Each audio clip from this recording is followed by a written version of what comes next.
start with worship.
I'm going to go ahead and stop it. I wanted to start with worship immediately. Glad to see you all. We'll go ahead and start with the Bible reading discussion in Genesis chapter 7, and we'll go to chapter 8. I'll read from the King James Version, and we'll begin. I hope everybody's blessed. Let's see. Make sure you can still see me. Okay, so Genesis chapter 7. And the Lord said unto Noah, Come thou and all thy house into the ark, for thee have I seen righteous before me in this generation. I remember last chapter, I'm getting messages from a messenger. Sorry. I remember last chapter, the Lord said Noah was righteous, and he wanted him to build that ark and bring in his sons, their wives, and Noah's wife. And remember, it was a lot of sin in the earth, and the sons of God reproduced with the daughters of man. And now we're brought, he was grieved that he made humans. So now we are to this point, after the instructions for the ark and the animals. We are at this point now. 7 and verse 2. Of every clean beast thou shalt take to thee by sevens, the male and his female, and of beasts that are not clean by two, the male and his female. So I notice he wants him to take more of the clean animals than the unclean animals. And that is because of food and also because of sacrifice. So we need more of those, or at the time, we needed more of the clean animals than what was considered the dirty animals. And we needed male and female so they can reproduce. Verse 3, of fowls, also of the air, by sevens, and the male and the female, to keep seed alive upon the face of all the earth. Verse 4, for yet 7 days, and I will cause it to rain upon the earth 40 days, 40 days and 40 nights. And every living substance that I have made will I destroy from all the face of the earth. So he gave them a week after he built the ark, and said it would rain for 40 days and 40 nights. And Noah did according unto all that the Lord commanded him. And Noah was 600 years old when the flood of waters was upon the earth. He was a very, very old man. 600. Of clean beasts and of all beasts that are not clean, and of fowls, and of everything that creepeth upon the earth, there went in two and two unto Noah into the ark, the male and the female, as God had commanded Noah. So everything that creepeth upon the earth, whether that be, they say fowl, but they're talking about a flying creature, the birds and the mammals on the earth, reptiles, I guess. So fish, they didn't need to get any fish tanks to bring them on the ark. Verse 10. And it came to pass after 7 days that the waters of the flood were upon the earth. So after the 7 days, that's a lot to do in 7 days. I know God created the universe in 7 days, but gathering all those animals and stuff, that is a lot to do. But just like he said, after the 7 days, the waters of the flood were upon the earth. Verse 11, in the 600th year of Noah's life, in the second month, the 17th day of the month, the same day were all the fountains of the great deep broken up, and the windows of heaven were open. So water was coming from above, it said the windows of heaven, and deep below, because it said the fountains were broken up in the deep. 12, verse 12, and the rain was upon the earth 40 days and 40 nights. I've never been on a cruise, but I imagine after several days I'd be ready to get to land. I know that was rough.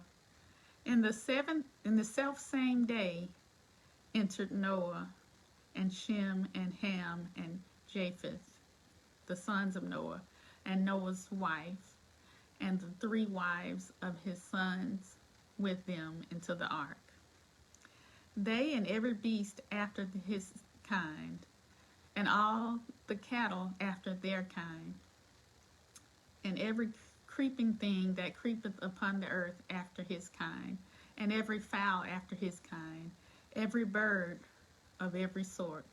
And they went in unto Noah into the ark, 2 and 2 of all flesh, wherein is the breath of life. And they that went in, male and female of all flesh, as God had commanded him, and the Lord shut him in. So God closed the door. He couldn't come out, and nobody else could come in. Somebody mentioned, like a comedian mentioned, where there are roaches and stuff on the ark. It does not say that, but I don't know if maybe roaches do something for our benefit, but I don't know. I don't like roaches, and I kind of think it would be nice, in my opinion, if we didn't have them. Let's see, verse 17. And the flood was 40 days upon the earth, and the waters increased. Got more and more. And bear up the ark. The waters came up and lifted the ark up. And it was lift up above the earth. I bet it was high. And the waters prevailed and were increasing greatly upon the earth. And the ark went upon the face of the waters. Can you remember all those people it was talking about in the beginning of 5 and 6? They couldn't make it. Even those giants. That's why it raised up so high. There were giants in that time. Let's see. Verse 19. And the waters prevailed exceedingly upon the earth, and all the high hills that were under the whole earth were covered. 15 cubits upward did the waters prevail, and the mountains were covered. That is high. And all flesh died that moved upon the earth, both fowl and cattle and beasts of every creeping thing that creepeth upon the earth, and every man. All in whose nostrils were the breath of life of all that was in the dry land died. And every living substance was destroyed, which was upon the face of the ground, both man and cattle, and the creeping thing, and the fowl of the heaven, and they were destroyed from the earth. And Noah only remained alive, and they that were with him in the ark. And the waters prevailed upon the earth 150 days. 150 days the waters were there. We go to chapter 8. And it says, and God remembered Noah. I like the word remembered here because it's not a human remembrance. God does not forget things. He takes things into consideration or shows honor to people. So that's what this remembering is. And God remembered Noah and every living thing and all the cattle that was with him in the ark. And God made a wind to pass over the earth, and the waters assuaged. Isn't that something? That must have been a mighty wind.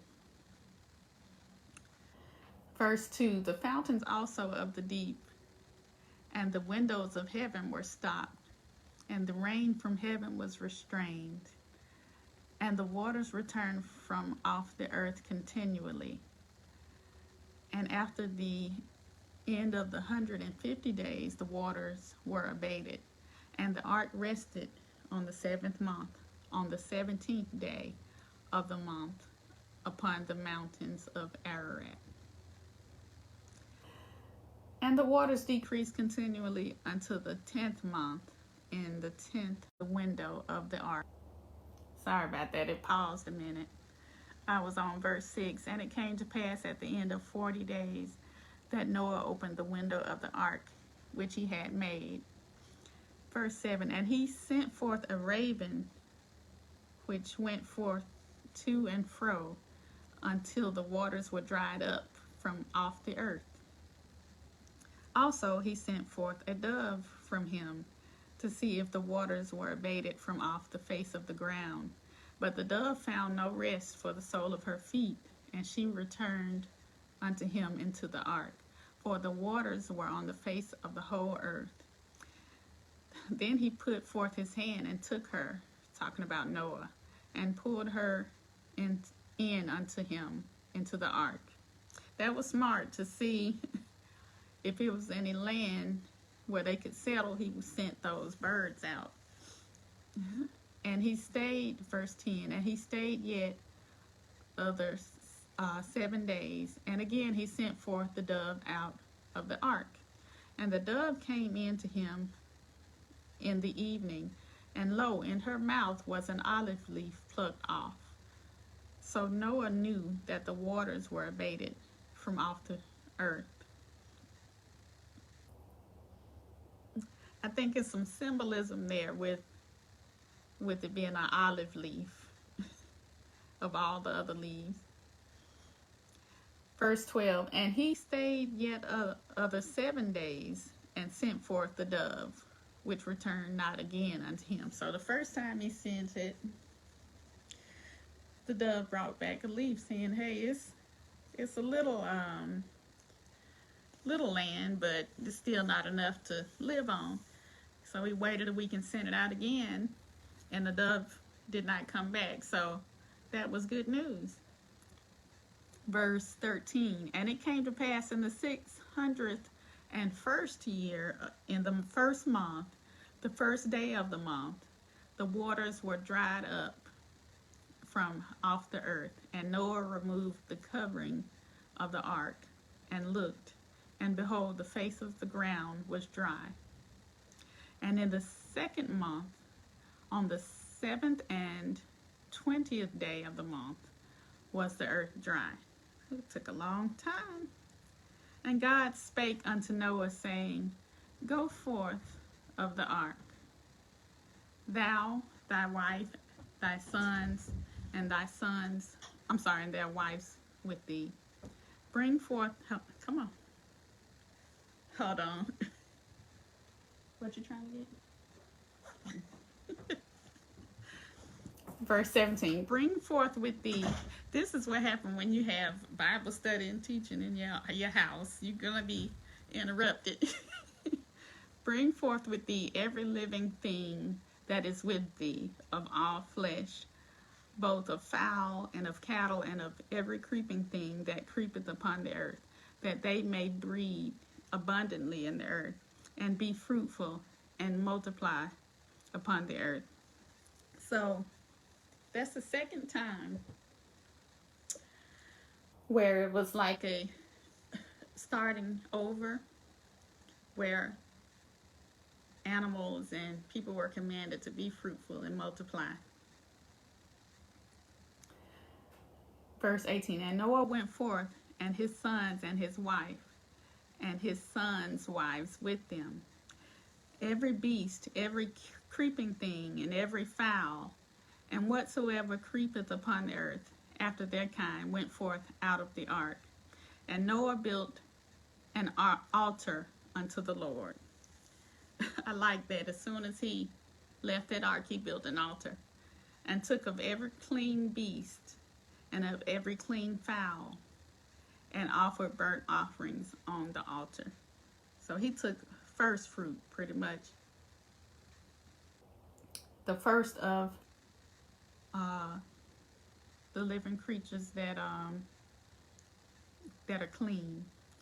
Verse 21, and the Lord smelled a sweet savor, and the Lord said in his heart, I will not again curse the ground any more for man's sake, for the imagination of man's heart is evil from his youth.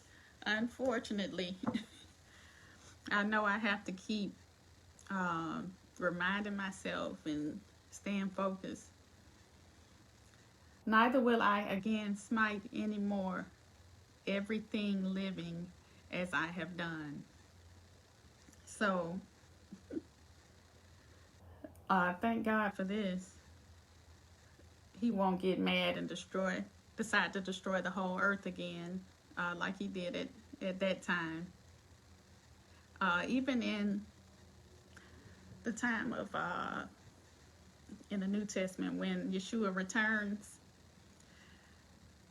and you have the scenes in heaven where the archangels are blowing the horns.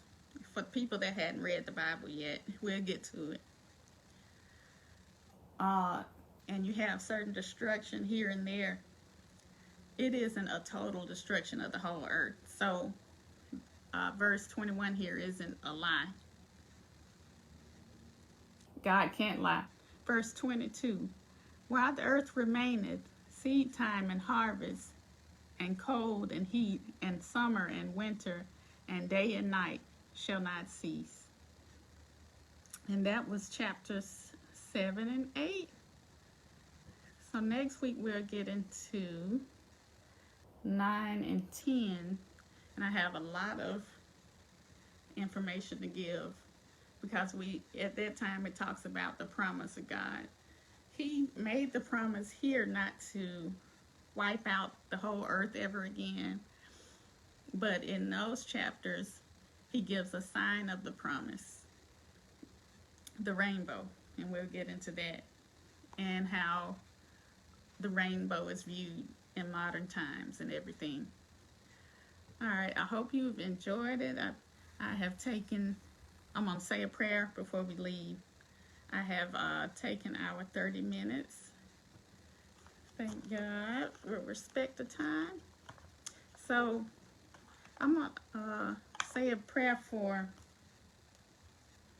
pretty much everybody, but I have been having the last couple of days, I've been not feeling well. Something going on with my stomach, and that's very unusual for me. And I'm feeling like it's a direct attack of the enemy, because day before yesterday, I got a message from someone saying, I am such and such, I won't say their name, and I am a voodoo priest. Let me know. I wish it was a whole paragraph, so I'm not going to quote it. Let me know if I can make any spells or whatever for you. You are a very special person. That was the gist of the message. And my response was, no thank you. I believe in Yahweh. I don't get involved with voodoo and all of that. And then I blocked the person. But still, I don't want the person to have still tried to retaliate or whatever against me. And because I never have stomach issues. I can eat pretty much anything. I'm not allergic to food. But I've been having those issues after that message. I thought that was very strange. So I'm being very attentive to that. So I'm going to pray over you all and myself. I hope you guys enjoyed it so far. Father, I thank you for everybody listening tonight, and everybody that wanted to listen and couldn't make it to the Zoom, and everybody that will see the Zoom after we finish. My heart has been heavy for people that have lost loved ones. I pray comfort, peace, rest, strength, mercy to them. People that have gone through natural disasters, I pray restoration, peace, strength to them. People that have had sick loved ones or have been sick themselves, new diagnosis with COVID, existing diagnosis, whatever is going on. People that had or are having surgery, I pray that all goes well with them and it's a speedy recovery, quick healing. Just everything that's going on now and that have even started last year. I remember you, and God does too, and I'll continue to pray for you. And Father, whatever is going on with my GI system, whether it's a personal attack in the spirit or whatever it is, I want you to cause it to cease right now in the name of Yeshua. By his blood. His blood makes me righteous. I receive healing and restoration right now. No more pain, cramping, or any issues with my GI system. If it was an attack in the spirit, I ask you to reverse that attack and send it back to the sender sevenfold. And do not allow any retaliation on me to come back on the demonic side. But I ask your host from heaven to protect me and my household, my body, all my associates here watching. I pray for protection on their jobs, at their homes, in their vehicles, wherever they may be.